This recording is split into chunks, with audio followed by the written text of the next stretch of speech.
கர்த்தருடைய பரிசுத்த நாமத்துக்கு ஸ்தோத்திரம்.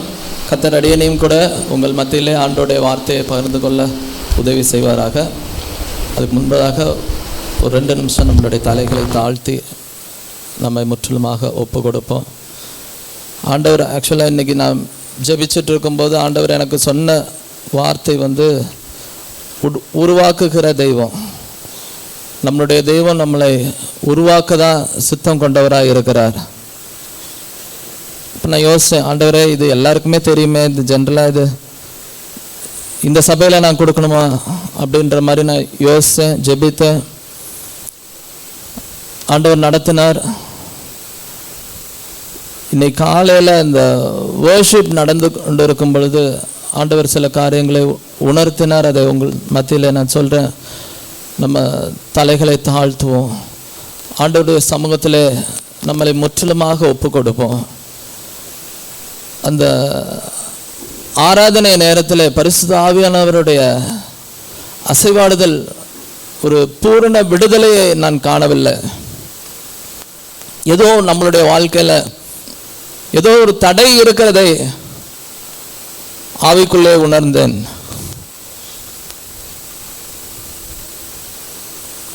யோவான்ல ஆண்டவரை இயேசு கிறிஸ்துவை சிலுவையில் அரைஞ்சு கல்லறையில் வைத்து உயிர்த்தெழுத போது அவருடைய சீஷர்கள் 2 பேர் கல்லறையில் அவருடைய சரீரம் இல்லை என்று கேட்ட பொழுது 2 பேர் ஓடி போனாங்க. உங்களுக்கு எல்லாம் தெரிஞ்ச காரியம்தான். 2 பேரில் ஒருத்தர் முன்னாடி ரொம்ப ஃபாஸ்ட்டாக ஓடி போனாங்க. ஆனால் கடைசியாக உள்ளே போகும்போது யார் பிந்தி ஓடி வந்தார்களோ அவர்கள் தான் முந்தி வந்தார்கள். நம்மளுடைய அழைப்பு நமக்கு தெரியும். ஆண்டவர் எதுக்காக நம்மளை முன்குறித்தார்னு நமக்கு தெரியும். நம்ம சேர வேண்டிய காரியம் என்ன நமக்கு தெரியும். ஆனால் நாம் அசதியாக இருந்தோமானால் பந்தய பொருளை பெற்றுக்கொள்வதற்கு முந்தினோராகி விடுவார்கள். நமக்கு இருக்கிற சந்தேகம் எதுவாக இருந்தாலும் வேத வசனத்தின் வெளிச்சத்திலே ஆண்டவர் இன்று நமக்கு வெளிப்படுத்துகிற காரியத்திலே நம்ம பார்த்து நம்முடைய வாழ்க்கையை நாம் சீர் செய்து கொண்டோமானால் பந்தய பொருளை பெற்றுக்கொள்கிறவர்களாக நாம் காணப்படுவோம். அப்படியே ஒப்பு கொடுங்க. ஆண்டவரே, என்னுடைய வாழ்க்கையில் இருக்கிற சோர்வுகள், பலவீனங்கள், ஆண்டவரே குழப்பங்கள் எல்லாவற்றையும் ஆண்டவரே நீர் மாற்றி போடுங்கன்னு சொல்லுங்க. உங்களுடைய ஆயை திறந்து சொல்லுங்க, இருதயத்திலிருந்து சொல்லுங்க. ஏன்னா ஆண்டவர் உங்களோடு தான் பேச போகிறார். உங்களை பேர் பேராய் அழைத்தார், உங்களை தனிப்பட்ட விதத்திலே அழைத்தார். நாம ஏதோ இங்க வந்தோம் அப்படிங்கிறது கிடையாது. ஆண்டவர் சித்தம் வைத்தார். எத்தனையோ பேர் அழைக்கப்பட்டார்கள், ஆனால் எல்லாரும் இந்த ஆலயத்துக்கு வந்து சேரல. ஆனால் நம்மை தேவன் கொண்டு வந்து சேர்த்தார். இந்த நாளில் தேவன் நம்மை கொண்டு வந்தார். ஆண்டவரே, இந்த நாள் நான் வந்ததற்கு ஒரு முகாந்திரம் இல்லையா என்று சொன்னது போல ஆண்டவர் நடத்துவதற்காக நம்மளுடைய இருதயத்தை இருக்கிற கடினங்களை ஆண்டவர் உடைத்து போடுவதற்காக ஆண்டவர் சமூகத்திலே முற்றிலுமாக ஒப்பு கொடுப்போம். ஆண்டவரே, உம்மை நன்றியோடு துதிக்கிறோம் ராஜா. இயேசுவே, எங்களை முற்றிலுமாக ஒப்பு கொடுக்கிறோம் தகப்பனே. ஆண்டவரே, இந்த வார்த்தைகள் ஆண்டவரே நீர் சொல்லுகிற வார்த்தைகள் தகப்பனே எங்களுக்கு புதிதல்ல. நாங்கள் எத்தனையோ தடவை இந்த வேத வசனங்களை வாசித்திருக்கிறோம். ஆண்டவரே, இது எங்களுக்கு பழகினவைகள் தான். ஆனாலும் தகப்பனே, இதுல நீங்கள் என்ன எங்களுக்கு சொல்ல இருக்கிறீர்கள் என்பதை தகப்பனே நாங்கள் அலசி ஆராய்ந்து புரிந்து கொள்ள, அதன்படி எங்களுடைய வாழ்க்கையை அமைத்து கொள்ள தகப்பனே கிருபை செய்வீராக. தாழ்த்தி ஒப்பு கொடுக்கிறோம். இயேசுவின் மூலம் ஜெபம் கேளு எங்கள் ஜீவனுள்ள நல்ல பிதாவே. ஆமென், ஆமென், ஆமென். ஓகே, நம்ம அப்படியே வேதாகமத்தை ஆதியாகமம் 1ஆம் அதிகாரம் 1ஆம் வசனத்திலே வாசிப்போம். ஏன்னா ஆண்டவர் உருவாக்குகிறார் அப்படின்னு பார்க்கும்போது முதல்ல அவர் உருவாக்குனது என்னது? வானத்தையும் பூமியும் உண்டாக்குனவர். ஓகேவா? அப்ப முதல் வசனத்திலே சொல்லிருக்கு, ஆண்டவர் உருவாக்கிட்டார், வானத்தையும் பூமியும் உண்டாக்குனார். ஓகேவா? ஆனா ரெண்டாம் வசனத்துல என்ன சொல்லி இருக்குன்னு பாருங்க.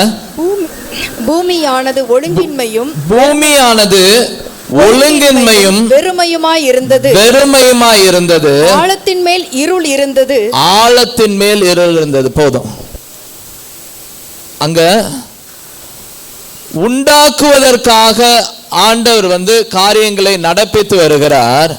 ஆனா யாரோ ஒரு ஆள் என்ன பண்றாங்க? உண்டாக்குனதை அழிக்கிறார்கள், அழிக்க வைக்கிறார்கள். அப்ப உருவாக்கின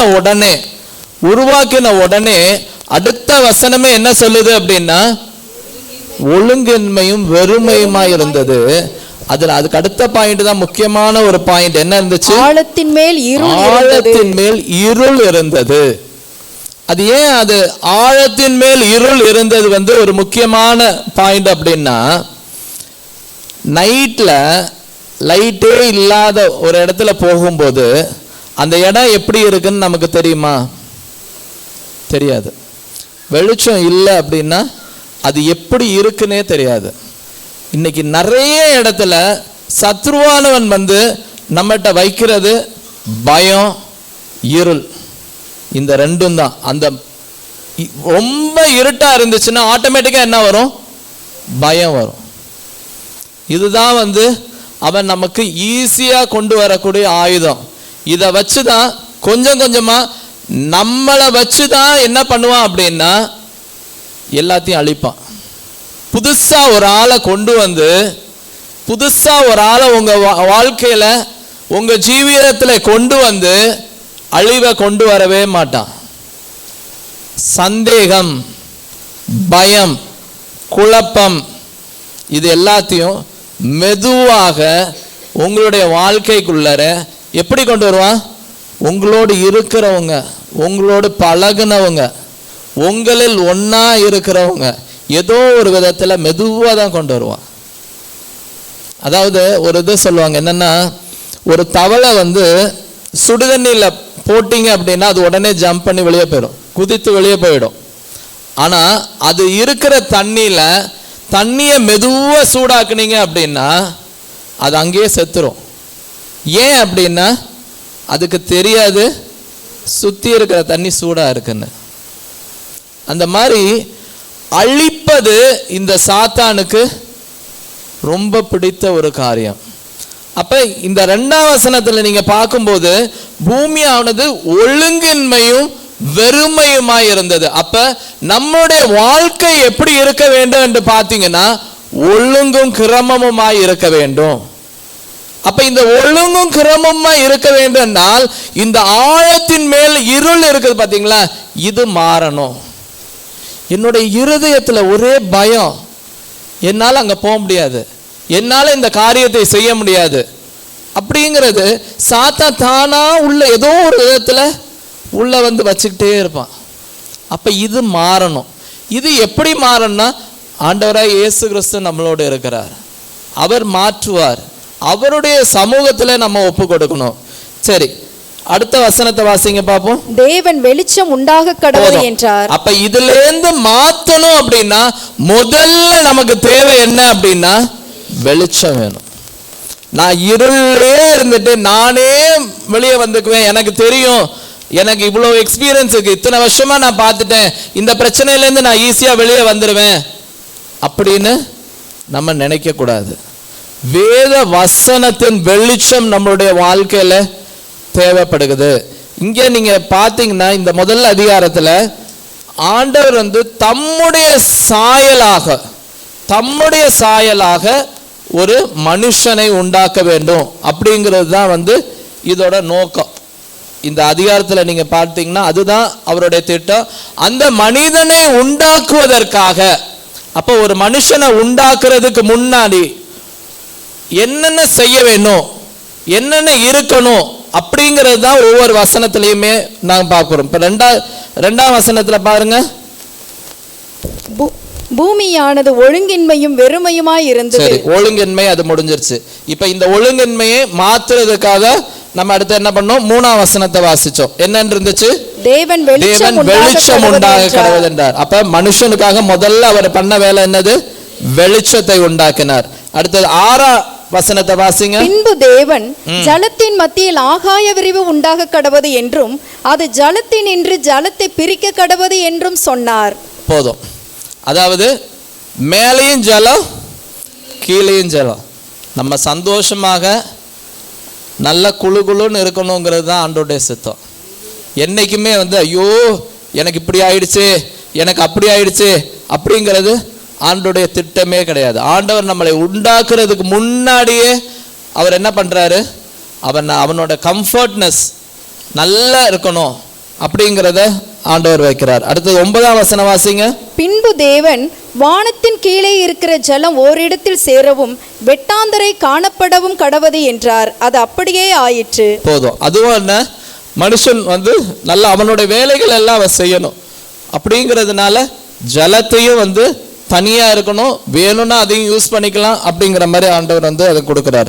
அடுத்தது 11ஆம் வசனம். அப்பொழுது தேவன் பூமியானது புல்லையும் விதையை பிறப்பிக்கும் பூண்டுகளையும் பூமியின் மேல் தங்களில் தங்கள் விதையை உடைய கனிகளை தங்கள் ஜாதியின்படியே கொடுக்கும் கனி விருட்சங்களையும் முளைப்பிக்க கடவது என்றார். அது அப்படியே ஆயிற்று. போதும்.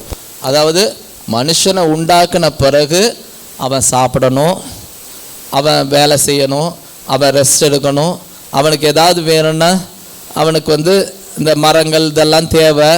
இது எல்லாத்தையும் அறிந்த ஆண்டவர் என்ன பண்ணுறாரு? அவனுக்கு புல் பூண்டுகள் இதெல்லாத்தையும் முளைக்கிறதுக்காகவும் கனித்தரும் விருட்சங்கள் எல்லாத்தையும் ஆண்டவர் உண்டாக்குனார். 14ஆம் வசனம். நான் எதையுமே ஸ்கிப் பண்ணல, அடுத்தடுத்த காரியத்துக்காக தான் அதில் வரேன். பின்பு தேவன் பகலுக்கும் இரவுக்கும் வித்தியாசம் உண்டாகத்தக்கதாக வானம் என்கிற ஆகாய விரிவிலே சுடர்கள் உண்டாக கடவது, அவைகள் அடையாளங்களுக்காகவும் காலங்களையும் நாட்களையும் வருஷங்களையும் குறிக்கிறதற்காகவும் இருக்க கடவது என்றார். அதனால காலையிலையும் அவர் சுடர் இருக்குது, நைட்டும் சுடர் இருக்கு. உங்களை இருட்டில் போன ஆண்டவர் சொல்லவே இல்லை. அந்த வெளிச்சத்தோட வித்தியாசங்கள் தான் மாறுது. ஆனாலும் வெளிச்சம் நமக்கு கண்டிப்பாக தேவைப்படுகிறது. 20ஆம் வசனம். பின்பு தேவன் நீந்தும் ஜீவ ஜந்துக்களையும் பூமியின் மேல் வானம் என்கிற ஆகாய விரிவிலே பறக்கும் பறவைகளையும் ஜலமானது திரளாய் ஜனிப்பிக்க கடவது என்றார்.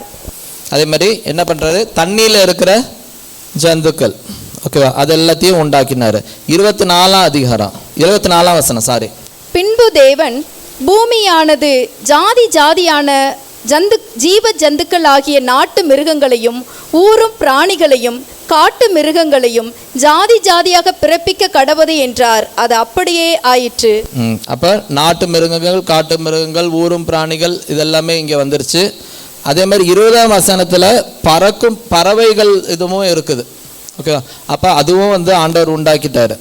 இது எதுக்காக? இதுக்கப்புறம் இதுல 26ஆம் வசனமும் 27ஆம் வசனமும் வாசிங்க. பின்பு தேவன் நமது சாயலாகவும் நமது ரூபத்தின் படியேயும் மனுஷனை உண்டாக்குவோமாக, அவர்கள் சமுத்திரத்தின் மச்சங்களையும் ஆகாயத்து பறவைகளையும் மிருக ஜீவன்களையும் பூமி அனைத்தையும் பூமியின் மேல் ஊறும் சகல பிராணிகளையும் ஆளக்கடவர்கள் என்றார். தேவன் தம்முடைய சாயலாக மனுஷனை சிருஷ்டித்தார், அவனை தேவ சாயலாகவே சிருஷ்டித்தார், ஆணும் பெண்ணுமாக அவர்களை சிருஷ்டித்தார். போதும். தேவன் மனுஷனை சிருஷ்டிப்பதற்கு முன்பதாக இது எல்லாவற்றையும் செய்து முடிச்சிட்டார். மனுஷனுக்கு என்ன தேவை, அவன் ரெஸ்ட் எடுக்கிறதுனால சரி எல்லாத்தையும் முடிச்சிட்டார். முடித்த பிறகு தம்முடைய சாயலாக அவரை போல. அப்ப எதுக்காக அவர் ஆண்டவர் சிருஷ்டித்தார் அப்படின்னா அவனோடு உறவாடுவதற்காக. அதுக்காக தான் ஆண்டவர் சிருஷ்டிக்கிறார். 28ஆம் வசனம் வாசிங்க பாப்போம். பின்பு தேவன் அவர்களை நோக்கி, நீங்கள் பழுகி பெருகி பூமியை நிரப்பி அதை கீழ்ப்படுத்தி சமுத்திரத்தின் மச்சங்களையும் ஆகாயத்து பறவைகளையும் பூமியின் மேல் நடமாடுகிற சகல ஜீவ ஜந்துக்களையும் ஆண்டு கொள்ளுங்கள் என்று சொல்லி தேவன் அவர்களை ஆசீர்வதித்தார். எல்லாத்தையும் உங்களுக்கு கீழே கொடுத்துருக்க, நீ அவைகள் எல்லாவற்றையும் ஆண்டு கொள்ள வேண்டும் அப்படின்னு தான் ஆண்டவர் சொன்னார். அப்போ ஆண்டவர் நம்மளை உருவாக்குனதோட திட்டம் என்ன அப்படின்னு பார்த்தீங்கன்னா, நம்ம எல்லாவற்றையும் ஆண்டு கொள்வோம் அப்படிங்கிறதுக்காக தான் உண்டாக்கினார்.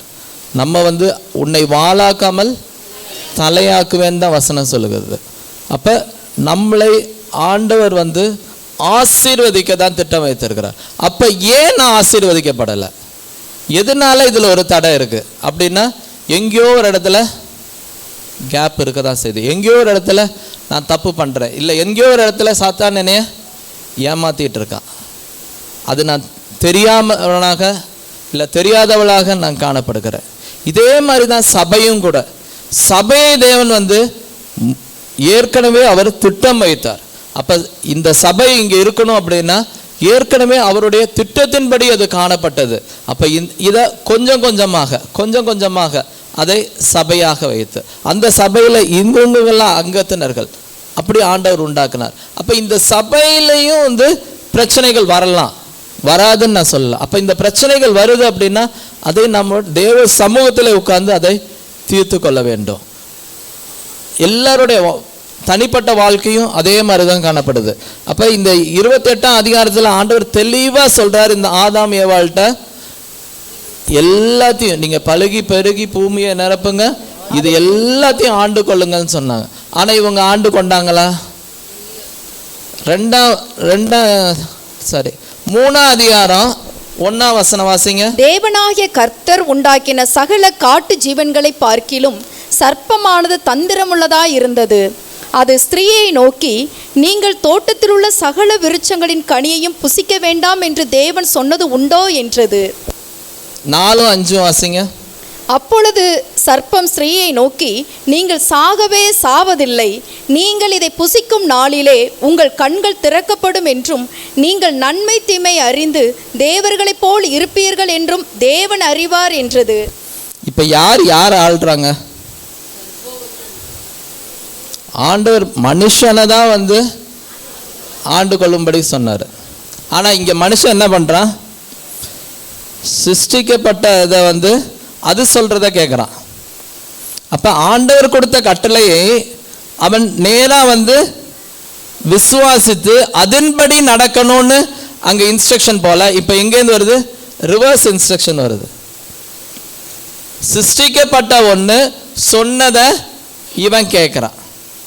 அதே மாதிரி 6ஆம் வசனம் வாசிங்க பார்ப்போம். அப்பொழுது ஸ்திரீயானவள், அந்த விருட்சம் புசிப்புக்கு நல்லதும் பார்வைக்கு இன்பமும் புத்தியை தெளிவிக்கிறதற்கு இச்சிக்கப்படத்தக்க விருட்சமுமாய் இருக்கிறது என்று கண்டு அதன் கனியை பறித்து புசித்து தன் புருஷனுக்கும் கொடுத்தாள். அவனும் புசித்தான். அங்கே எந்த ஒரு டிஸ்கஷனும் எதுவுமே இல்லை. அவங்க உடனே தீர்மானம் பண்ணாங்க, பறிச்சாங்க, சாப்பிட்டாங்க, 2 பேருமே சாப்பிட்டாங்க. அப்போ இதுதான் பாவத்துடைய இது.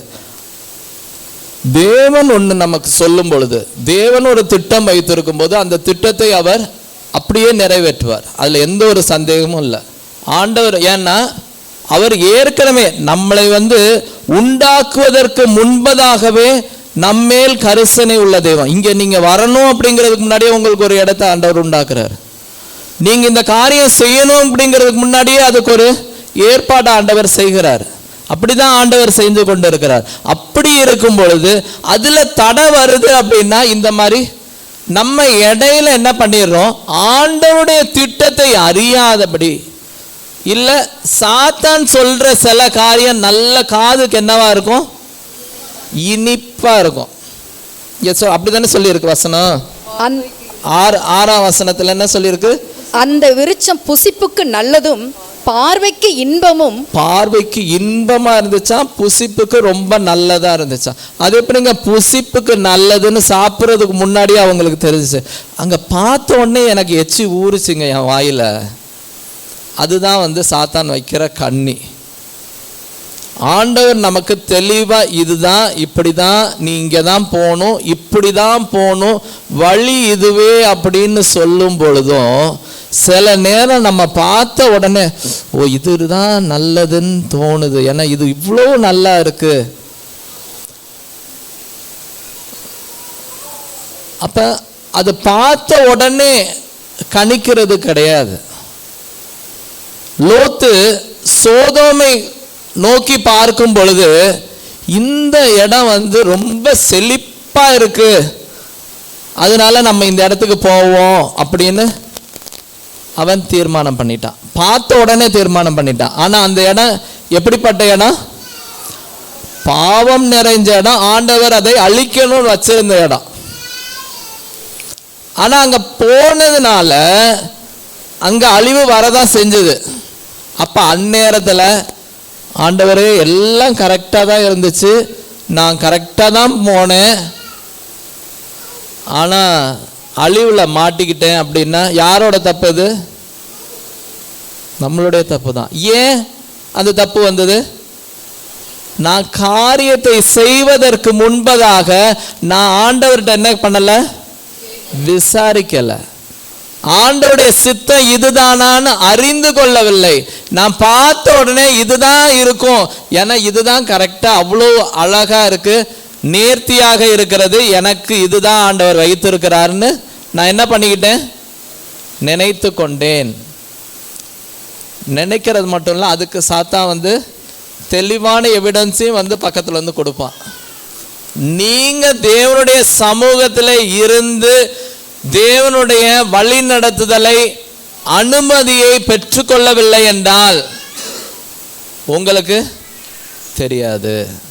இங்க ஆண்டவர் தெளிவா சொல்லியிருந்தாரு, இந்த கனியை புசிக்காத.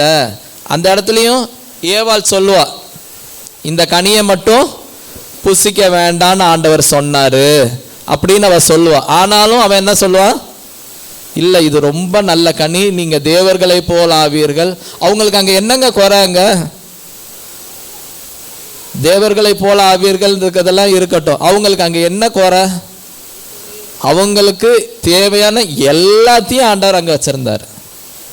அப்படி இருக்கும் பொழுது அவர் வேண்டான்னு சொன்னதுதான் எனக்கு வேணும்னா அங்க என்ன? அங்க வாட் இஸ் a need? அவங்களுக்கு அங்க தேவை என்ன? இல்லை, அது ஆசை காட்டி சாத்தான் என்ன பண்ணா, மெதுவா உள்ளத்துல அந்த ஆசையை காட்டி விட்டுட்டு அவன் நவுந்துக்கிட்டான். அதனால சாத்தானுக்கும் இழப்பு தான், நமக்கும் இழப்பு தான். அவனுக்கு தெரியும் நான் சபிக்கப்பட்டவன், அவனுக்கு தெரியும்.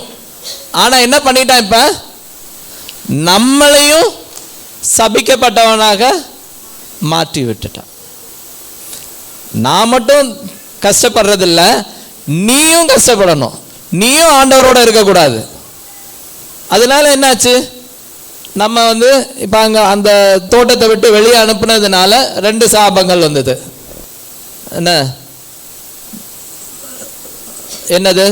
நீங்க நிலத்தை பயிரிடுவீங்க, ஆனா அது உங்களுக்கு நீங்க நினைக்கிற பலனை தராது, முள்ளும் குறுக்கும் உங்களுக்கு முளைப்பிக்கும். அப்ப நான் பிரயாசப்படுறேன், நான் உழைக்கிறேன், நான் வேர்வை சிந்துறேன், அதுக்கேற்ற பலன் எனக்கு இல்லை. ஓகேவா? ஸ்ரீக்கும் அவர் சொல்லிட்டாரு.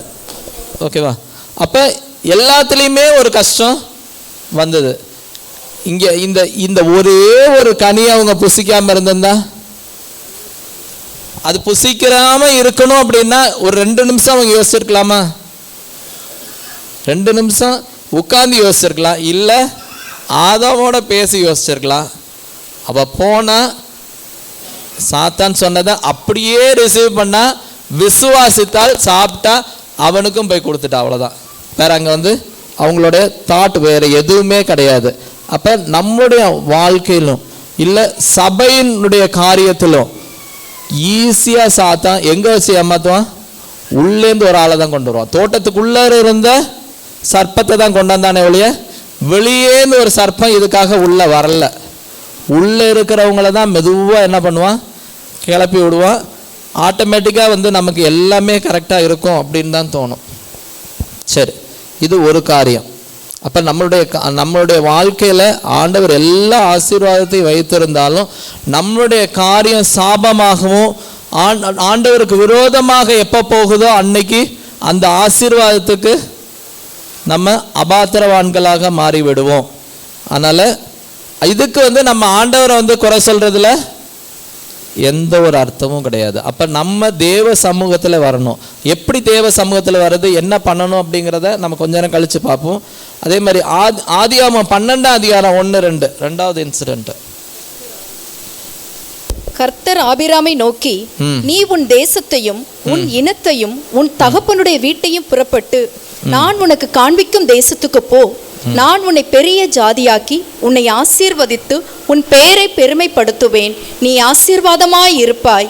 உன்னை ஆசீர்வதிக்கிறவர்களை ஆசீர்வதிப்பேன். உன்னை அதாவது ஆபிரகாமை கூப்பிட்டு, ஒரே மனுஷனை கூப்பிட்டு ஆண்டவர் சொல்றாரு, நீ உனக்கு இருக்கிற எல்லாத்தையும் விட்டுட்டு போ. உனக்கு இருக்கிற எல்லாத்தையும் விட்டுட்டு போ. நான் உன்னை பெரிய ஜாதி ஆக்குவேன் அப்படின்னு சொல்லுவார். அப்படி இருக்கும்போது ஆண்டவர் ஒரு மனுஷனை ஆசீர்வதிப்பது மிக மிக லேசான காரியம். நம்ம ஒரு வேளை நினைக்கலாம், நான் இருக்கிறது எங்கள் அப்பா அம்மாவோட நான் உட்கார்ந்துருக்கேன், ஏதோ அவங்க சம்பாத்தியமோ அவங்க வச்சிருக்கிற செல்வத்தில் நான் வச்சு ஓட்டிகிட்டு இருக்கேன். இல்லை, ஆண்டவர் திட்டம் வைத்தால், ஆண்டவர் நினைத்தால், நீங்கள் அந்த இடத்துலேருந்து போய் புதுசாக ஒரு இடத்துல போய் ஒன்றும் இல்லாமல் போய் உட்கார்ந்தாலும் ஆண்டவரால் ஆசீர்வதிக்க முடியும். யாத்திராகமம் 12ஆம் அதிகாரம் 30, 31, 32 வாசிங்க. அவங்க எவ்வளவு பெரிய ஜனம் ஆனாங்கன்னு பாருங்க. நீங்கள் சொன்னபடியே உங்கள் ஆடு மாடுகளை ஓட்டிக்கொண்டு போங்கள், என்னையும் ஆசீர்வதியுங்கள் என்றான். எகிப்தியர் நாங்கள் எல்லாரும் சாகிறோமே என்று சொல்லி தீவிரமாய் அந்த ஜனங்களை தேசத்திலிருந்து அனுப்பிவிட அவர்களை மிகவும் துரிதப்படுத்தினார்கள். அந்த அளவுக்கு பெரிய ஜனம் ஆயிட்டாங்க. அவங்கள என்னது, ஒரு 10 பேர் 20 பேர் கிடையாதாங்க. அவங்க ஒரு பெரிய ஜனம். அவங்கள எப்படியோ போயிடுங்க அப்படிங்கிற அளவுக்கு அவங்கள துரத்தி விட்டாங்க. அந்த கவுண்ட் இன்னொரு இடத்துல என்னாகமம் 22ஆம் அதிகாரம் 5ஆம் வசனம் பின்பகுதி. என்னாகமம் 22ஆம் அதிகாரம். எகிப்திலிருந்து ஒரு ஜனக்கூட்டம் வந்திருக்கிறது. அவர்கள் பூமியின் விசாலத்தை மூடி எனக்கு எதிரே இறங்கி இருக்கிறார்கள். அவர்கள் பலவான்கள். எவ்வளவு பெரிய கூட்டம் அது? அவர்கள் பூமியின் விசாலத்தை மூடி, பூமியின் விசாலத்தை மூடுகிறார். எத்தனை பேர் அது? ஆபிரகாம் ஒரே ஒரு ஆளை தான் அழைச்சார். ஆபிரகாம் ஒரே ஆளை தான் அழைச்சார். அவன் மூலமாக தான் அந்த சந்ததியை உண்டாக்குறார். இப்போ அந்த சைடு பார்க்குற இடம்லாம் அந்த ஜனந்தாங்க. அந்த அளவுக்கு ஆண்டவர் என்ன பண்ணார்? ஆசீர்வதித்தார். அதே மாதிரி ஆசீர்வதிக்கும் பொழுதும் 23ஆம் அதிகாரம் இந்த இடத்துல எங்க என்னன்னா, பீலையாமை வைத்து அவர்களை சபிப்பதற்காக உள்ள அந்த திட்டம் தான் இந்த இடம். உங்களுக்கு தெரியும், அதை நான் பெரிய அளவுக்கு நான் டிஸ்கஸ் பண்ண வரல. 23ஆம் அதிகாரம் 18லேருந்து 23 வரைக்கும் வாசிங்களேன். அப்பொழுது அவன் தன் வாக்கியத்தை எடுத்துரைத்து, பாலாக்கே, எழுந்திருந்து கேளும், சிப்போரின் குமாரனே, எனக்கு செவி கொடும். பொய் சொல்ல தேவன் ஒரு மனிதன் அல்ல, மனம் மாற அவர் ஒரு மனுபுத்திரனும் அல்ல. அவர் சொல்லியும் செய்யாதிருப்பாரோ? அவர் வசனித்தும் நிறைவேற்றாதிருப்பாரா? இதோ ஆசீர்வதிக்க கட்டளை பெற்றேன், அவர் ஆசீர்வதிக்கிறார், அதை நான் திருப்பக்கூடாது. ஒரே நிமிஷம் வெயிட் பண்ணுங்க. அவர் ஆசீர்வதிக்கிறார், அதை நான் திருப்பக்கூடாது. யார் ஆசீர்வதிக்கிறாரு? இஸ்ரவேல் மக்களை தேவன் ஆசீர்வதிக்கிறார். அது அவருடைய திட்டம், அது அவருடைய திட்டம். அப்ப இதை யாராலையும் மாற்ற முடியாது. போய் நின்று இடையில நின்று எது பண்ணாலும் மாற்ற முடியாது. ஏன்னா அவருடைய ஜனம், இந்த ஜனத்தை எனக்கென்று ஏற்படுத்துகிறேன், இவர்கள் என் துதியை சொல்லி வருவார்கள். அப்ப துதியை சொன்னாதான் என்னுடைய ஜனம். அப்ப என்னுடைய ஜனத்தை ஆசீர்வதிப்பதே கர்த்தருக்கு பிரியம், அவருக்கு பிரியம். ஓகே, அதனால யாராலையும் உங்களுடைய ஆசீர்வாதத்தை கெடுக்க யாராலும் முடியாது. இதில் வர ஒவ்வொரு பாயிண்ட்டையுமே நீங்கள் நோட் பண்ணிக்கோங்க. நீங்கள் உங்களுடைய தனிப்பட்ட ஜபத்தில் நீங்கள் இதை சொல்லி இல்லை வாசித்து நீங்கள் ஜெபிங்க. அப்படியே கண்ணி பண்ணுங்க. அவர் யாக்கோபிலே அக்கிரமத்தை காண்கிறதும் இல்லை.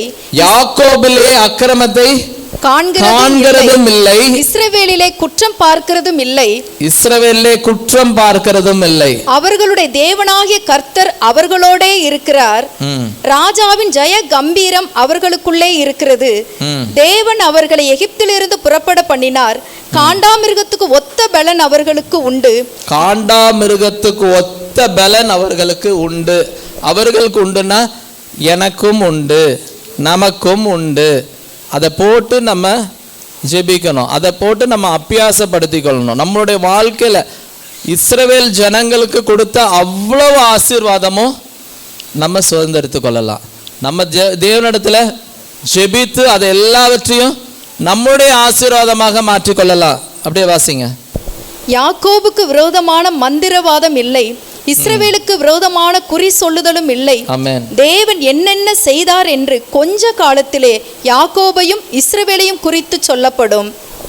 போதும். அப்ப இந்த அளவுக்கு ஆண்டவர் இஸ்ரவேல் மக்கள் மேல நம்பிக்கை வைத்திருந்தார், ஆசீர்வதித்தார். அதுல எந்த ஒரு சந்தேகமும் இல்லை. ஏன்னா பாலாக்கு இவங்களை என்னால அழிக்க முடியாது அப்படின்னு தான் யாரை கூப்பிட்டா? பிலேயாமை கூப்பிட்டான்.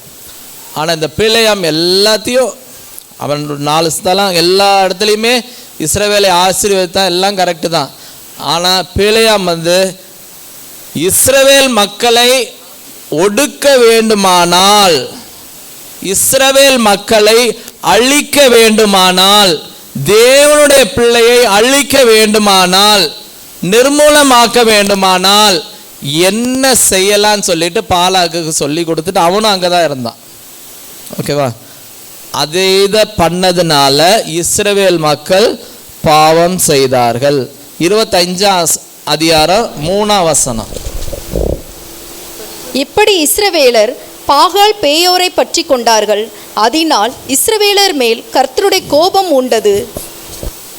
4 கர்த்தர் மோசேயை நோக்கி, கர்த்தருடைய உக்கிரமான கோபம் இஸ்ரவேலை விட்டு நீங்கும்படி நீ ஜனங்களின் தலைவர் எல்லாரையும் கூட்டிக் கொண்டு அப்படி செய்தவர்களை சூரியனுக்கு எதிரே கர்த்தருடைய சன்னிதானத்தில் தூக்கி போடும்படி செய் என்றார். போதும். இதே மக்கள் தான், இதே மக்கள் தான் என்னுடைய ஜனன்னு சொன்னார். இஸ்ரவேலை ஆசீர்வதிப்பதே கர்த்தருக்கு பிரியன்னு சொல்லப்பட்டிருக்குது. இந்த ஜனத்துக்கு விரோதமாக எதுவும் பண்ண முடியாதுன்னு பாலாக்கு சொன்னான். இவங்க பயங்கர கம்பீரமானவர்கள்னு சொன்னான். அதே ஜனந்தான். ஆனால் ஒரு அதிகாரம் தாண்டினோடனே என்ன ஆயிடுச்சு? அவர்களை அழித்து போடுவேன் அப்படின்னு ஆண்டவர் சொல்றாரு. ஆண்டவர் என்ன சொல்லி ஆபிரகாமை அழைத்தார்? உன்னை பெரிய ஜாதி ஆக்குவேன், உன்னை ஆசீர்வதிக்கிறவர்களை ஆசீர்வதிப்பேன், உன்னை சபிக்கிறவர்களை சபிப்பேன் அப்படின்னு சொல்லி தான் ஆசீர்வதித்தார். நம்மளையும் தேவன் அழைத்தது அப்படிதான் அழைத்தார். ஆனால் நம்ம இப்போ என்ன நிலைமையில இருக்கிறோம்? அந்த ஆசீர்வாதத்துக்கு பங்குள்ளவர்களா இருக்கோமா? இல்லை ஆண்டவர் அழிக்கிறதற்காக நம்மேல் முறுமுறுத்து கொண்டு நிற்கிறாரா? நம்மளுடைய வாழ்க்கை எப்படி இருக்கிறது? அடுத்தவங்களோட வாழ்க்கை எப்படி இருக்கிறதுங்கிறது கிடையாது, என் பக்கத்தில் இருக்கவங்க எப்படிங்கிறது கிடையாது. நம்மளுடைய பாதி பிரச்சனை அதுதான். நம்முடைய வாழ்க்கையை நம்ம சீர்தூக்கி பார்க்கறதுக்கு முன்னாடியே என் பக்கத்தில் இருக்கவங்களோட நான் நல்லா இருக்கேங்க, இல்லை அவங்க அவங்களுக்கு எப்படி இந்த ஆசீர்வாதம் கிடைச்சது, எனக்கு கிடைக்கல. இதுதான் மெதுவாக சாத்தா நம்மளை ஏதோ ஒரு விதத்தில் நம்மளை ட்ரிகர் பண்ணி நம்மளை தள்ளி விட்டுட்டே போயிடும். இந்த ஆதியாகமம் 3ஆம் அதிகாரத்தில் ஒரே ஒரு வசனத்தை வாசிக்காம போயிட்டேன், அது மட்டும் கொஞ்சம் வாசிச்சுங்க. 3ஆம் அதிகாரம் 8ஆம் வசனம். பகலில் குளிர்ச்சியான வேளையிலே தோட்டத்தில் உலாவுகிற தேவனாகிய கர்த்தருடைய சத்தத்தை அவர்கள் கேட்டார்கள். ஒரே நிமிஷம். பகலின் குளிர்ச்சியான வேளையிலே தோட்டத்தில் உலாவுகிற தேவனுடைய சத்தத்தை அவர்கள் கேட்டார்கள். அப்படின்னா என்ன அர்த்தம்? அப்படின்னா பகலின் குளிர்ச்சியான வேளையிலே டெய்லி ஆண்டவர் நம்மோடு உறவாடுவதற்காக தோட்டத்துக்கு வந்துட்டு, ஓகேவா? என்னைக்குமே அவங்களோடு உறவாடுவதற்காக தேவனாகிய கர்த்தர் தோட்டத்துக்கு வர்றார். அது அவங்களுக்கு தெரியும். ஓகேவா? இப்போ கண்டினியூ பண்ணுங்க. அப்படியே வாசிங்க. பகலில் குளிர்ச்சியான வேளையிலே தோட்டத்தில் உலாவுகிற தேவனாகிய கர்த்தருடைய சத்தத்தை அவர்கள் கேட்டார்கள். அப்பொழுது ஆதாமும் அவன் மனைவியும் தேவனாகிய கர்த்தருடைய சந்நிதிக்கு விலகி தோட்டத்தின் விருட்சங்களுக்குள்ளே ஒளித்து கொண்டார்கள். போதும். இப்படி பல நேரங்கள்ல ஆண்டவரை பார்க்காதபடி, ஆண்டவருடைய சத்தத்தை கேட்காதபடி, பகலிலே அதிகாலையிலே ஆண்டவர் வருவார், ஆண்டவர் என்னுடைய சத்தத்தை கேட்பதற்காக காத்து கொண்டிருப்பார் அப்படின்னு தெரிஞ்சும் தேவ சமூகத்துக்கு போகாம, காலையில தேவனை தேடாமல், தேவன் என்னை எழுப்பி விட்டாலும் நான் வேற பார்த்துக்கிறேன், இன்னைக்கு என்னால் முடியாது அப்படின்னு இருக்கிறோம் அப்படின்னா, முதல் பாயிண்ட் நோட் பண்ணிக்கோங்க. எங்கேயோ ஒரு இடத்துல சாத்தா என்னைய டச் பண்ணிட்டான் அப்படிங்கிறத நோட் பண்ணிக்கோங்க. ஏன்னா இதுதான் முதல் இடம், நீங்கள் கண்டுபிடிக்கக்கூடிய முதல் இடம். ஆண்டோடைய சமூகத்தை விட்டு மெதுவாக என்ன பண்ணுவான், பிரித்து கொண்டு போவான். அந்த பிரித்து கொண்டு போகிறத வேற எந்த விதத்துலையும் நீங்கள் கண்டுபிடிக்க முடியாது. எங்கள் அப்பா அம்மாலாம் வந்து சர்ச்சுக்கு வராங்க, அதனால் நானும் வரேன்னா நீங்களும் டெய்லி வந்துட்டு தான் போவீங்க. அதில் யாராலையும் கண்டுபிடிக்க முடியாது. நீங்கள் வந்து ஆண்டவருக்கும் உங்களுக்கும் உள்ள ரிலேஷன்ஷிப், உங்களுக்கும் தேவனுக்கும் உள்ள ஐக்கியம் எப்படி இருக்குங்கிறத வேற யாராலையும் கண்டுபிடிக்க முடியாது. உங்களுக்கு மட்டும்தான் தெரியும்.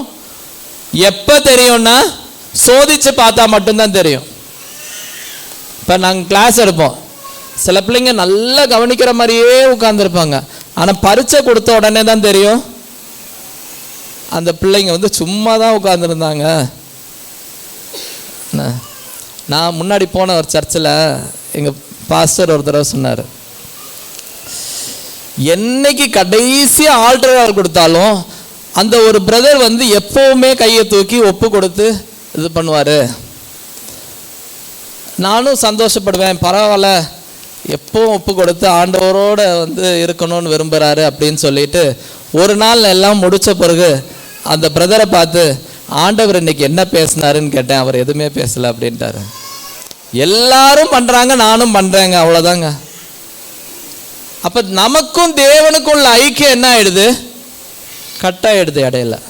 இந்த ஐக்கியம் நல்ல பலப்படணும், உறுதியாக இருக்கணும் அப்படின்னா பாவத்துக்கும் நமக்கும் தூரம் இருக்கணும். பாவம் வந்த உடனே ஆட்டோமேட்டிக்காக என்ன ஆகும், நான் தேவனோடு நெருங்குற தன்மைகள் என்ன ஆகிடும் அப்படின்னா கட்டாயிடும். அந்த கட்டாகிறது உங்களுக்கு மட்டும்தான் தெரியும். எப்படி தெரியும், நான் டெய்லி காலையில் 3 மணிக்கு நான் எந்திரிச்சு ஜெபம் பண்ணுவேங்க அப்படின்னா ஒரு நாள் ஆட்டோமேட்டிக்காக என் உடம்பு சொல்லும், இன்னைக்கு டயர்டாக இருக்க, நாளைக்கு ஜெபிச்சுக்கலாம் அப்படின்னு சொல்லும். அன்னைக்கு என் மனசு சரி அப்படின்னுச்சுன்னா அன்னைக்கு மட்டும் இல்லை, முதல்ல ஒரு நாளில் ஸ்டார்ட் ஆகும், அதுக்கப்புறம் அது பழகி போகும். அது பழகிடுச்சுன்னா அதுக்கப்புறம் நமக்கு அந்த ஒரு தன்மையே நமக்கு வராது. என்ன தன்மை வராது, ஆண்டவரோட நெருங்குற தன்மையே வராது. ஏன்னா பகலின் குளிர்ச்சியான வேலையில் யார் வரா, தேவன் வர்றாரு, நம்மளோட இடைப்படுறதுக்காக வர்றாரு.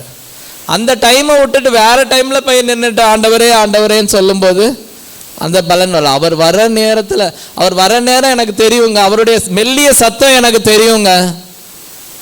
அப்போ அதை வந்து நான் இன்னும் பலப்படுத்த வேண்டும். ஓகேவா?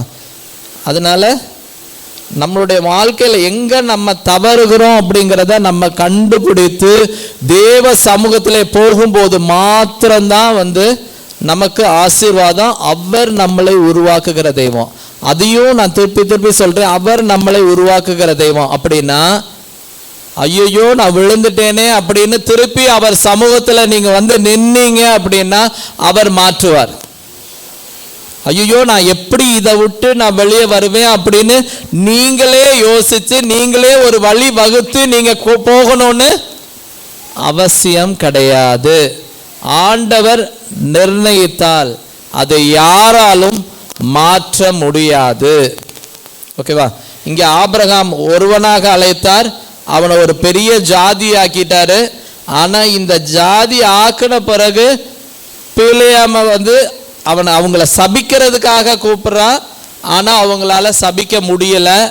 அவன் சொல்றான், ஆண்டவருடைய ஜனம் இது, இவங்க ஆசீர்வதிக்கப்பட்டவர்கள் அப்படிங்கிறான். ஆனா சாத்தான் ஒரு யோசனை அங்க உள்ள கொடுக்கறதுனால தேவனே வந்து அழிப்பதற்காக அங்க திட்டம் வைக்கிறார்.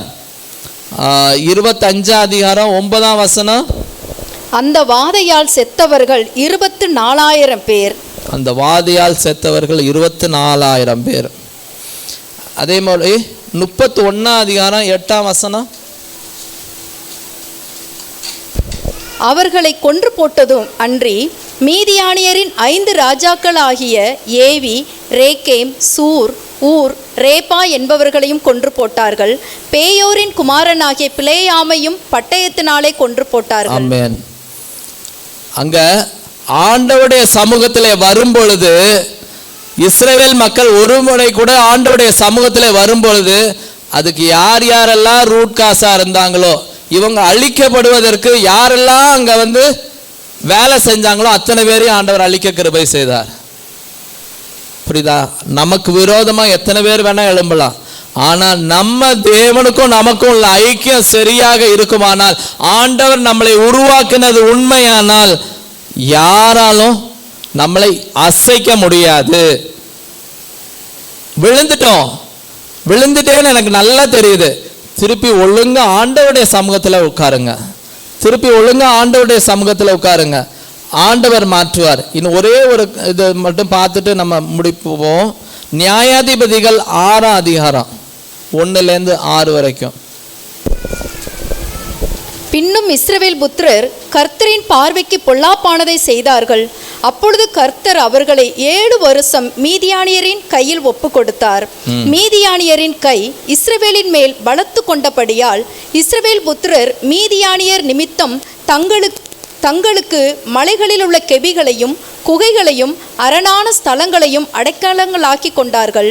இஸ்ரவேலர் விதைத்திருக்கும் போது மீதியானியரும் அமலேக்கியரும் கிழக்கத்தி புத்திரரும் அவர்களுக்கு விரோதமாய் எழும்பி வந்து அவர்களுக்கு எதிரே பாளையம் இறங்கி காசாவின் எல்லை மட்டும் நிலத்தின் விளைச்சலை கெடுத்து இஸ்ரவேலிலே ஆகாரத்தை ஆகிலும் ஆடு மாடுகள் கழுதைகளை ஆகிலும் வைக்காதே போவார்கள்.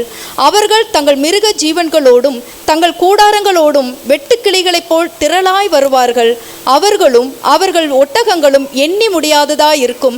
இந்த பிரகாரமாக தேசத்தை கெடுத்துவிட அதிலே வருவார்கள். இப்படி மீதியானியராலே இஸ்ரவேலர் மிகவும் சிறுமைப்பட்டார்கள். அப்பொழுது இஸ்ரவேல் புத்திரர் கர்த்தரை நோக்கி முறையிட்டார்கள். பாருங்க, இது வரைக்கும் அந்த முதல் 5 வசனத்தை நீங்க வாசிக்கும் போது, இஸ்ரவேல் மக்கள் பாவம் செய்ததுனால ஆண்டவர் ஒப்பு கொடுக்கிறார். அழிக்கப்படுறாங்க, நொறுக்கப்படுறாங்க, ஒண்ணுமே பண்ண முடியல. எல்லா விளைச்சல் வர நேரத்தில் மீதியானியர்கள் வந்து எல்லாத்தையும் அள்ளிட்டு போயிடுறாங்க. ஒரு ரட்சகரும் இல்லை. நம்ம இப்படி அழிந்து போகிறோமே, யாருமே இல்லையே, யார் நமக்காக இது பண்ணுவா அப்படிங்கும்போது அந்த 6ஆம் வசனத்துல கடைசி என்ன சொல்றது? அப்பொழுது இஸ்ரவேல் புத்திரர் கர்த்தரை நோக்கி முறையிட்டார்கள். நமக்கு வேற எந்த ஒரு ரட்சிப்பும் கிடையாது. மனுஷன் என்ன வேணா சொல்லுவான், அந்த நேரத்துக்கு சொல்லுவான், அவ்வளவுதான். ஆனா உண்மையான ரட்சகர் ஆண்டவராகிய இயேசு கிறிஸ்து மாத்திரமே. அப்ப ஆண்டவர் என்ன பண்றாருன்னு பார்த்தீங்கன்னா 11ஆம் வசனம் வாசிங்க. அதற்கு பின்பு கர்த்தருடைய தூதனானவர் வந்து அபியேசிரியனான யோவாசின் ஊராகிய ஒப்ராவில் இருக்கும் ஒரு கர்வாலி மரத்தின் கீழ் உட்கார்ந்தார். அப்பொழுது அவனுடைய குமாரன் கிதியோன் கோதுமையை மீதியானியரின் கைக்கு தப்புவிக்கிறதற்காக ஆலைக்கு சமீபமாய் அதை போரடித்தான். எங்க போரடிச்சிட்டு இருந்தான்? ஆலைக்கு சமீபமாய் அவன் போரடிச்சிருக்கான். ஏன் அங்க ஆலைக்கு சமீபமா போரடிச்சிட்டு இருக்கான்னா, இவங்க வந்தாங்கன்னா டக்குன்னு ஏதோ கிடைச்ச வரைக்கும் நம்ம வந்து சேமிச்சு வைப்போம், மீதி எல்லாம் போச்சு அப்படின்னு பயந்து, மீதியானியர்களுக்கு பயந்து இந்த வேலையை பண்ணிட்டு இருக்கான். ஆனா ஆண்டவர் என்ன சொல்றான்னு பாருங்க, 12ஆம் வசனத்தை பாருங்க. கர்த்தருடைய தூதனானவர் அவனுக்கு தரிசனமாகி, பராக்கிரமசாலியே கர்த்தர் உன்னோடே இருக்கிறார் என்றார். பராக்கிரமசாலியே கர்த்தர் உன்னோடே இருக்கிறார். இவன் என்ன பண்ணிட்டு இருக்காங்க? பயந்து போய் அங்க ஒளிஞ்சுதான். அது ஆக்சுவலா பார்க்க போனா யாருக்கும் தெரியாம எனக்கு எவ்வளவு கிடைக்கும் அப்படிங்கிறத இது பண்ணிட்டு தான் இருக்கான். ஆனா ஆண்டவர் என்னன்னு கூப்பிடுறாரு? பராக்கிரமசாலியே.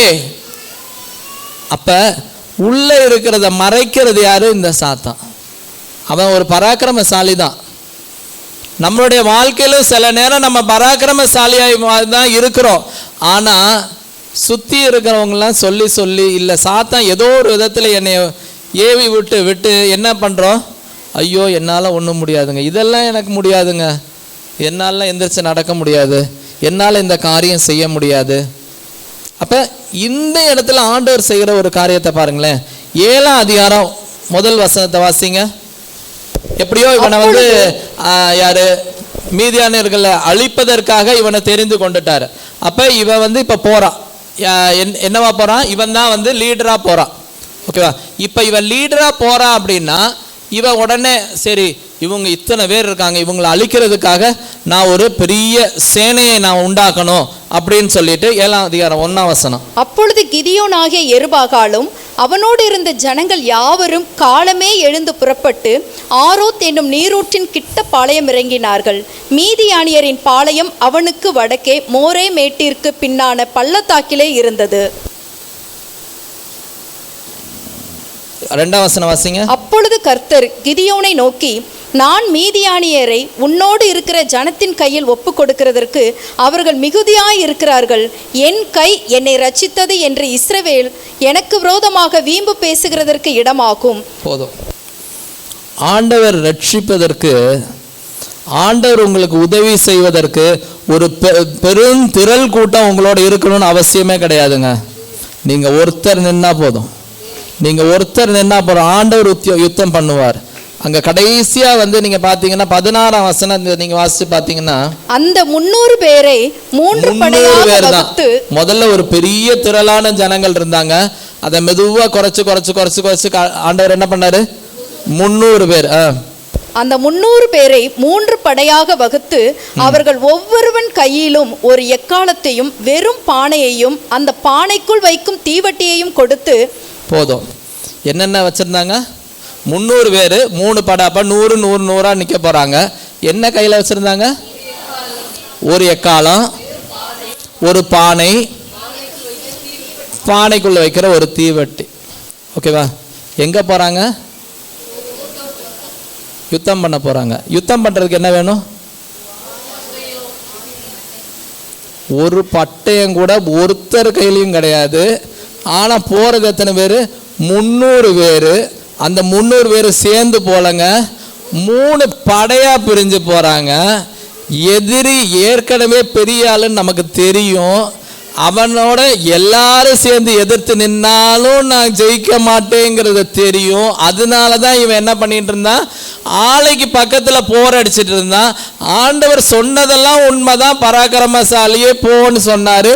கிளம்பிட்டான். அதுவும் டெஸ்ட் எல்லாம் முடிச்சுதான் கிளம்புனான். அவன் சும்மாலாம் கிளம்பல. இப்ப கிளம்புன பிறகு ஆண்டவர் என்ன பண்ணிட்டாரு? கூட பின்னாடியாவது ஏதோ ஒண்ணுன்னா பின்னாடி திரும்பி பார்த்தா நமக்கு பின்னாடி ஒரு பெருந்திரள் இருக்கும்னு நினைச்சுதான் ஒரு பெருந்திரளை எடுத்துட்டு வந்தான். ஆண்டவர் அதையும் கம்மி பண்ணாரு. 300 பேர் ஆக்கினாரு. அந்த 300 பேரையும் 3 படையா பிரிச்சுட்டாரு. இப்ப எவனோட கையிலையும் பட்டயம் இல்லை. எதிரியை அடிக்கணும்னா எப்படிதான் அடிக்கணும்? பானை இருக்கு, எக்காலம் இருக்கு, தீவட்டி இருக்கு. இதை வச்சு சண்டை போடுறதா? ஆண்டவரே என்கிட்ட இருக்கிறது இதுதான், இதை வச்சு நான் எப்படிப்பா போருக்கு போவேன்? விசுவாசம் யார் மேல இருக்கணும்? ஆண்டவர் மேல மட்டும்தான் இருக்கணும். ஆண்டவர் மேல மட்டும்தான் இருக்கணும். அப்பதான் உங்களை உருவாக்குவார், அப்பதான் பயன்படுத்துவார். எனக்கு சுத்தி இருக்க, எனக்கு பலம் இருக்குங்க, நான் போவேன். அந்த பலத்தை தான் முதல்ல அடிப்பார்.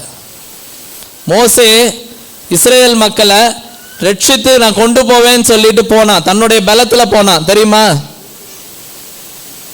ஓடி போயிட்டான் எகிப்துல இருந்து. ஆனா என்னைக்கு அவன் பலெல்லாம் போச்சுதோ அன்னைக்கு ஆண்டவர் என்ன பண்ணாரு? மகனே வா, உன்னே தான் நான் தெரிந்து கொண்டேன். அப்ப அவன் என்ன சொன்னா? நான் திக்குவாய, என்னால முடியாது, இந்த ஜனங்கள்லாம் நான் சொன்னா கேட்க மாட்டாங்க. அதுதான் ஃபுல் சரண்டர் தான் ஆண்டவருக்கு வேணும். முழுசா ஆண்டவரை நம்பணும். ஆண்டவரை நம்பும் போது ஆண்டவர் காரியங்களை வாய்க்க பண்ணுவார். எத்தனாவது வசனம் வாசிச்சோம் கடைசியா? 16. 19 வாசிங்க. நடு ஜாமத்தின் துவக்கத்தில் ஜாமக்காரரை மாற்றி வைத்த பின்பு கிதியோனும் அவனோடு இருந்த 100 பேரும் அந்த ஜாமத்தின் துவக்கத்திலே பாளையத்தின் முன்னணியில் வந்து எக்காலங்களை ஊதி தங்கள் கையில் இருந்த பானைகளை உடைத்தார்கள். காலையில், அதிகாலை தான் நமக்கு முக்கியமான நேரங்கள். அதிகாலை நேரத்திலே முதலாவது தேவனுடைய ராஜ்யத்தை அவருடைய நீதியும் தேடும் பொழுது எல்லாம் கொடுக்கப்படும். எப்படி கொடுப்பாரு? எனக்கு இல்லையே. ஆண்டவர் மேல விசுவாசம் வைங்க. 20 வாசிங்க. 3 படைகளின் மனுஷரும் எக்காலங்களை ஊதி பானைகளை உடைத்து தீவட்டிகளை தங்கள் இடது கைகளிலும் ஊதும் எக்காலங்களை தங்கள் வலது கைகளிலும் பிடித்து கொண்டு கர்த்தருடைய பட்டயம் கிதியோனுடைய பட்டயம் என்று சத்தமிட்டு 21 பாளையத்தை சுற்றிலும் அவரவர் தங்கள் நிலையிலே நின்றார்கள். அப்பொழுது பாளையத்தில் இருந்தவர்கள் எல்லாரும் சிதறி கூக்குரலிட்டு ஓடி போனார்கள். போதுமா? என்ன பண்ணாங்க? ஒண்ணுமே பண்ணலைங்க. எக்காலம் ஊதுனாங்க. வேற பானையை உடைச்சாங்க. பானையை உடைச்சதுனால ஒரு சத்தம் வந்துச்சு. அடுத்தது என்ன பண்ணாங்க? தீவட்டியை கையில் பிடிச்சாங்க. இப்போ எல்லாம் தூங்கிட்டு இருந்தாங்க. இந்த காலை நேரத்தில் ஆண்டவரோடு நம்ம நெருங்கும் போது சாத்தானுடைய ஆட்கள் எல்லாருமே என்ன பண்ணிட்டு இருப்பாங்க? தூங்கிட்டு இருப்பாங்க. அந்த தூங்கிட்டு இருக்கிற நேரத்தில் ஆண்டவர் கிரியை செய்ய தொடங்குவார். அந்த கிரியை செய்யும் பொழுது அவர்கள் முழித்து பார்த்தாங்க. சத்தம் கேட்டு முழிச்சு பார்த்தாங்க. எல்லா இடத்துலையும் உங்களுக்கு என்ன தெரிஞ்சது? தீ எறிகிறது தெரிஞ்சது. எப்ப தீ வைப்பாங்க? பட்டணத்தை அழித்து விட்டு தீ வைப்பாங்க. ஐயோ போச்சு அப்படின்னு சொல்லிட்டு அவங்களுக்குள்ளாரே குத்தி கொண்டு போட்டாங்க. ஆண்டவர் கிரியை செய்கிற தெய்வம். அதை நீங்க எடுத்து பார்த்தீங்கன்னா, ஆமாமா தீவட்டி பார்த்த உடனே எல்லாரும் தீவட்டி பார்த்த உடனே எதிரி மடங்கிடுவானா? என்ன மடங்க மாட்டான். ஆண்டவர் நினைத்தால் ஆண்டவர் காரியங்களை கைகூடி வர செய்வார். 25ஆம் வசனம். மீதியானியரின் 2 அதிபதிகளாகிய ஓரேபையும் சேபையும் பிடித்து ஓரேப் எண்ணப்பட்ட கண்மலையிலும் சேப் எண்ணப்பட்ட ஆலையிலும் கொன்று போட்டு மீதியானியரை துரத்தி ஓரேப் சேப் என்பவர்களின் தலைகளை யோர்தானுக்கு இக்கரையில் இருந்த கிதியோனிடத்திற்கு கொண்டு வந்தார்கள். போதும், அவங்களுடைய கதையை அங்கோட முடிச்சிட்டார். ஒரு பட்டயம் கிடையாது, மொத்தம் 300 பேர், எல்லாம் பயந்தவங்க தான், யாரும் தைரியசாலியே கிடையாது. போன நேரமும் எந்த நேரம்தான்? நடு ஜாமம். அதாவது அந்த ஜாமம் காக்கிறவங்க 2வது லைன் வராங்க. அப்போ அடுத்த தூங்கி எந்திரிச்சு வந்து இப்படி உட்காந்து திருப்பி அடுத்த தூங்க போகிறாங்க. தெளிவாக போகிறாங்க. ஆண்டவர் எல்லாவற்றையும் செய்து முடித்தார். அவங்களுடைய அதிபதிகளையும் கொன்று போட்டார்கள். இது தேவனால் மட்டும்தான் முடியும். ஆண்டவரே எனக்கு இதுக்கு உள்ள திறமை இல்லை அப்படின்னு நீங்கள் என்னைக்குமே உங்களை குறைச்சி எடை போடவோ இல்லை நம்மளுடைய தெய்வத்தை குறைத்து எடப்போ அவசியம் கிடையாது. புரியுதா? இந்த 3 காரியங்களை நம்ம பார்த்தோம். 3 காரியங்களும் 3 விதமான காரியங்கள். ஓகேவா? நம்மளுடைய வாழ்க்கையில் நம்ம எந்த ஒரு இடத்துல நிற்கிறோம் அப்படிங்கிறது நமக்கு மட்டும்தான் தெரியும். நம்ம பக்கத்தில் இருக்கிறவங்களுக்கு தெரியாது. ஒருவேளை நம்ம நினைக்கலாம், நம்ம பக்கத்தில் இருக்கவங்க நான் நல்லா இருக்கேன், நான் சந்தோஷமா இருக்கேன், நான் தேவனோடு இணைந்து இருக்கிறேன், நமக்கும் தேவனுக்கும் பயங்கரமான ஒரு ஐக்கியம் இருக்கு அப்படின்னு நினைச்சிட்டு இருக்கலாம். நமக்கும் தேவனுள்ள ஐக்கியம் யாருக்கு மட்டும்தான் தெரியும்? எனக்கு தெரியும், என் தேவனுக்கு தெரியும், வேற யாருக்குமே தெரியாது. ஆண்டவர் சில காரியங்களை அனுமதிப்பார், சில காரியங்களை அனுமதிக்க மாட்டார். யோபுடைய வாழ்க்கையில் நீங்கள் பார்த்தீங்கன்னா அவனுக்கு எல்லாத்தையும் தந்தார். ஆனால் சாத்தான் வந்து என்ன பண்ணா? நீர் அவனுக்கு ஆசீர்வதிக்கிறனால தான் அவன் உன்னை சேமிக்கிறான். நீர் இதை டச் பண்ணிருந்தா அவன் உன்னை விடுவான், இதை டச் பண்ணிருந்தா விடுவான் அப்படின்னு சொல்லி என்ன பண்ணா? ஆசீர்வாதத்தை எல்லாத்தையும் பறிச்சுட்டான். ஆனாலும் விடலை. ஆண்டவர் அப்படியே விட்டாரா யோப? 2 மடங்கு ஆசீர்வதிச்சு தான் விட்டார். அதனால சாத்தான் நம்ம மேல கை வச்சுட்டான் அப்படின்னு உடனே அப்படியே திரும்பி அபவுட்டான் அடிச்சு ஓடக்கூடாது. ஆண்டவருடைய சமூகத்தில் உட்காரணும். அந்த ஆண்டவருடைய சமூகத்தில் நம்ம எப்படி உட்கார வேண்டும் என்றால், அப்போஸ்தலர் 2ஆம் அதிகாரம் 1-4 வரைக்கும் வாசிங்க. பெந்தெகோஸ்தே என்னும் நாள் வந்தபோது அவர்கள் எல்லாரும் ஒருமனப்பட்டு ஓரிடத்தில் வந்திருந்தார்கள். அப்பொழுது பலத்த காற்று அடிக்கிற முழக்கம் போல வானத்திலிருந்து சடுதியாய் ஒரு முழக்கம் உண்டாகி அவர்கள் உட்கார்ந்திருந்த வீடு முழுவதையும் நிரப்பிற்று. இந்த மாதிரி ஒரு அனுபவம் வேணும் அப்படின்னா, இந்த முதல் வசனத்தை வாசிச்ச மாதிரி என்ன பண்ணணும்? எல்லாரும் சேர்ந்து ஒருமனப்பட்டு ஓரிடத்தில் கூடி உட்கார வேண்டும். அப்ப நம்ம ஒருமனப்பட்டு ஓரிடத்தில் உட்காரும் பொழுது ஆண்டவருடைய ஆவியானவரின் அசைவாடுதல் நம்மிலே காணப்படும்.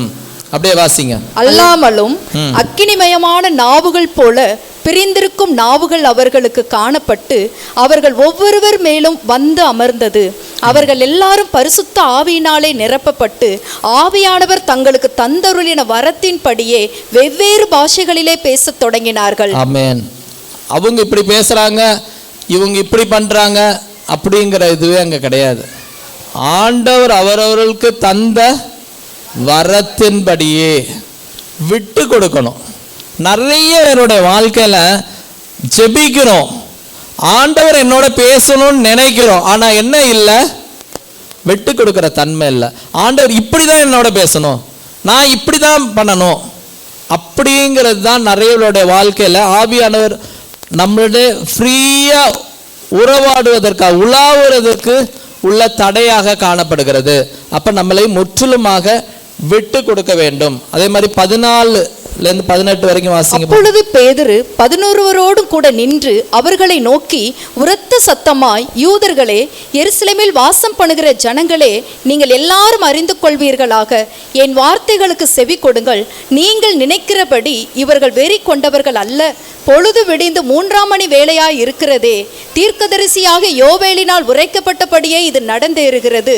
கடைசி நாட்களில் நான் மாம்சமான யாவர் மேலும் என் ஆவியை ஊற்றுவேன். அப்பொழுது உங்கள் குமாரரும் உங்கள் குமாரத்திகளும் தீர்க்க தரிசனம் சொல்லுவார்கள். உங்கள் வாலிபர் தரிசனங்களை அடைவார்கள். உங்கள் மூப்பர் சொப்பனங்களை காண்பார்கள். என்னுடைய ஊழியக்காரர் மேலும் என்னுடைய ஊழியக்காரிகள் மேலும் அந்நாட்களில் என் ஆவியை ஊற்றுவேன். அப்பொழுது அவர்கள் தீர்க்க தரிசனம் சொல்லுவார்கள். அப்ப தேவனுடைய சமூகத்திலே நாம் ஒருமனப்பட்டு தங்கி இருக்கும் பொழுது ஆண்டுடைய ஆவியானவர் நிறைவாய் நம்ம மேல இறங்குவார். அதனால நடக்கிற சம்பவம் என்ன அப்படின்னு பார்த்தீங்கன்னா, 37ஆம் வசனம் வாசிங்க. இதை அவர்கள் கேட்ட பொழுது இருதயத்திலே குத்தப்பட்டவர்களாகி பேதுருவையும் மற்ற அப்போஸ்தலரையும் பார்த்து, சகோதரரே, நாங்கள் என்ன செய்ய வேண்டும் என்றார்கள். 47. தேவனை துதித்து ஜனங்கள் எல்லாரிடத்திலும் தயவு பெற்றிருந்தார்கள். ரட்சிக்கப்படுகிறவர்களை கர்த்தர் அனுதினமும் சபையிலே சேர்த்து கொண்டு வந்தார். ஆமென். நம்மளை தாழ்த்தி ஒருமனப்பட்டு தேவ சமூகத்திலே உட்காரும் பொழுது பரிசுத்த ஆவியானவர் நிறைவாய் நம்ம மேல இறங்குவார். ஆண்டவர் பேசுவார். பரிசுத்த ஆவியானவர் ஒவ்வொருவருடைய அவருடைய தன்மையின்படி ஒவ்வொருத்தருக்கும் என்ன விதத்தில் இறங்குறாரோ அந்த மாதிரி அக்செப்ட் பண்ணுறதுக்கு நம்ம ரெடியாக இருக்கணும். பாவத்தை குறித்து உணர்த்துவார். அடுத்தவங்கள பாவத்தை குறித்தும் போய் சொல்லு அப்படின்னு சொல்லி உணர்த்துவார். ரட்சிப்புக்குள்ள நடத்துவார். சபையை வளர வைப்பார். சபையை வளர வைப்பார். அப்போஸ்தலர் 1:8 மட்டும் வாசிச்சு நம்ம அப்படியே ஜெபத்துக்கு. பரிசுத்த ஆவி உங்களிடத்தில் வரும்போது நீங்கள் பலனடைந்து எருசலேமிலும் யூதேயா முழுவதிலும் சமாரியாவிலும் பூமியின் கடைசி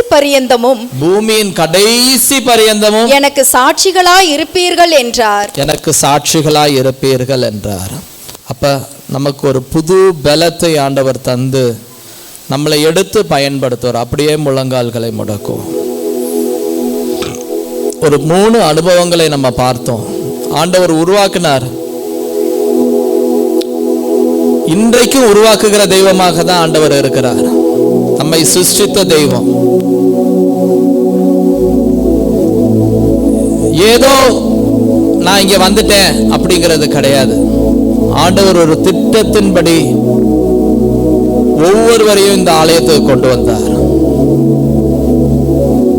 நம்மளை இன்னும் உருவாக்குவதற்காக, நம்மளை இன்னும் ஆசீர்வதிப்பதற்காக. ஆனா சாத்தான் அந்த ஆசீர்வாதத்தை தடை பண்ணுவதற்காக பல திட்டங்களை, பல யோசனைகளை நம் மத்தியில தான் கொடுப்பான். இஸ்ரவேல் மக்கள் பாவம் செய்யறதுக்கு ஐடியா கொடுத்தது யாரு? பிலேயாம் தான் கொடுத்தான். அது ஒரு பிரஜாதியோ அந்த எதிர் ராஜாவோ பண்ணல, நம்மில் ஒருவர் தான் இந்த வேலையை செய்வாங்க. ஆனா அவங்களுடைய நிலைமையும் மோசம்தான். இயேசுவை தெய்வமாய் அறிந்து கொண்டு ரொம்ப விருத்தி அடைந்த காலத்திலே யூதாஸ் காரியோத் இயேசுவை காட்டி கொடுக்கிறதுக்காக ரெடியானா. யூதாஸ் காரியோத் யாரு? அவருடைய சீஷர்கள் ஒருவர். அதே போல நம்ம ஆயிடக்கூடாது.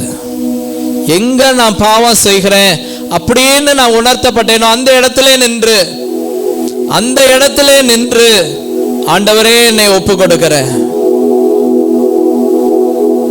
அப்படியே முழங்கால்களை முடக்கும், ஒப்பு கொடுப்போம். இந்த 3 இதுல எந்த சம்பவம் என்னுடைய வாழ்க்கையில பொருந்தும் அப்படிங்கிறது நமக்கு தெரியும். ஆண்டவரே, எனக்கு தகுதி இல்லை, ஆனா நீர் அழைத்தீர் அப்படின்னு போனா ஆண்டவர் ஆசீர்வதித்தார். ஆண்டவரே, எனக்கு ஒண்ணுமே இல்லை, என்கிட்ட இருக்கிற எல்லாத்தையும் விட்டுட்டு போன்னு சொல்றீங்க, அப்படி நான் போறேன்னா ஆண்டவர் பெரிய திரள் ஜன கூட்டமாவும் வைத்து ஆண்டவர் ஆசீர்வதிப்பார். இஸ்ரவேல் மக்கள், இஸ்ரவேல் தேசம் ஒரே ஒருத்தனால உண்டானது. ஆண்டவரே, உம்மை போல என்னை மாற்றினீர், என்னை உண்டாக்கினீர். ஆனா பாவத்தின் நிமித்தம் உம்மை விட்டு விலகி உம்முடைய சமூகத்தை நீர் வந்திருக்கிறீர், தோட்டத்தில் வந்திருக்கிறீர் என்று தெரிந்தும் கூட உங்க பக்கத்துல நான் வர்றதுக்கு நான் பயப்படுறேன், நான் நிர்வாணின்னு நினைக்கிறேன். அதனால சாபத்தை நானே வாங்கி கொள்றேன்பா. எந்த நிலைமையில இருந்தாலும் தேவ சமூகத்தை நோக்கி பாருங்க. அவர் ஒருத்தர் தான் நமக்கு ரட்சகர், அவர் ஒருத்தர் தான் நமக்கு சகாயம் செய்கிற தெய்வம். மனுஷனை நம்புவதை பார்க்கலாம் கர்த்தர் பேரில் பற்றுதலாய் இருப்பதே நலம். கர்த்தர் மேல பாரத்தை வைங்க, கர்த்தர் மேல பாரத்தை வைங்க. இங்க வந்தது ஆண்டவருடைய திட்டங்க, நீங்களா வரல. இன்னைக்கு வந்தது ஆண்டவருடைய திட்டம். உங்களை 100ல ஒரு ஆளா ஆண்டவர் பார்க்கல, உங்களை தான் ஒரு ஆளா பார்க்கிறார். முதல் ஆளா உங்களை தான் பார்க்கிறார். கிதியோன் யாருக்கும் தெரியாம வந்து போராடிச்சிட்டு இருந்தான். பராக்கிரமசாலியை நான் ஒருத்தனை பார்த்து தான் சொன்னாரு. இன்னைக்கு உன்னை பார்த்து சொல்றதுக்கு ஆண்டவர் ஏக்கமுள்ளவராய் இருக்கிறார். எனக்காக வர மாட்டியா? எனக்காக எழுந்திருச்சு நிக்க மாட்டியா? என்னுடைய காரியத்துக்காக வர மாட்டியா? நான் பேசுவேன், பரிசுத்த ஆவியானவர் உன்னை வழி நடத்துவார்.